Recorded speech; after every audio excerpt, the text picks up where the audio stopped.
There are a variety of bitter taste receptors. So sweet, salty, sour, spicy, they have about one type of receptor for each one of those. With bitter, there's over 20 different types of receptors for bitter. And with sweet, sour, salty, spicy, those taste receptors are found on the tongue. With bitter, there are bitter receptor sites, not just on the tongue, but there are bitter receptor sites in the cardiovascular system. There are bitter receptor sites all throughout the small intestine, in the throat, in the lungs, actually, and that when the bitter receptor sites in the lungs are stimulated, it actually triggers the lungs to relax. So you could even think about using bitters as a possible adjunct remedy for something like asthma, even, or some sort of constricted lung issues.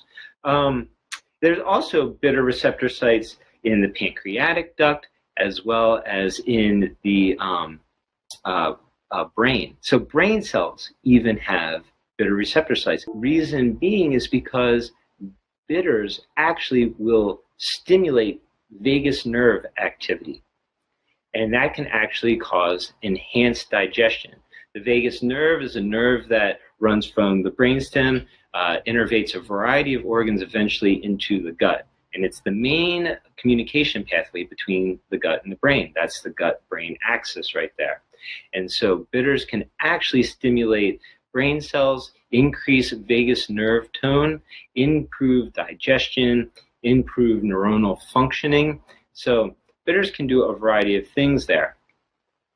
But one of the best things that bitters do is they stimulate digestive forces. So when we consume bitters, and that taste of bitter, and that's really the important thing, is actually getting the taste of bitter on the tongue. That taste of the bitter on the tongue will immediately send a message to the stomach to start producing hydrochloric acid.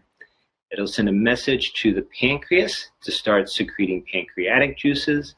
It'll send a message to the gallbladder to start releasing bile. The gallbladder is a bulbous shaped organ, like a baby aspirator, and when it's stimulated, it contracts and it releases bile through the bile duct down into the small intestine, and that helps with fat emulsification. So what you have happen when you get the taste of bitter in your mouth is you get this threefold stimulation of all your digestive forces. So for improving digestion is really one of my favorite things to do. A lot of people will take digestive enzymes or they'll take hydrochloric acid, and sometimes there's a need for that.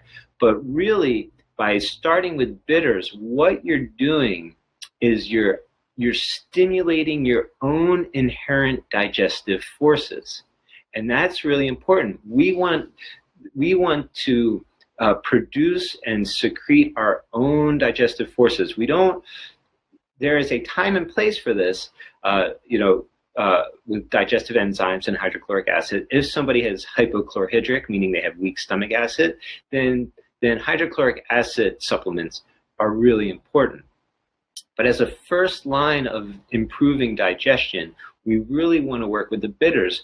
That way we're stimulating our own inherent forces and we're not relying on something from the outside to come in and digest for us.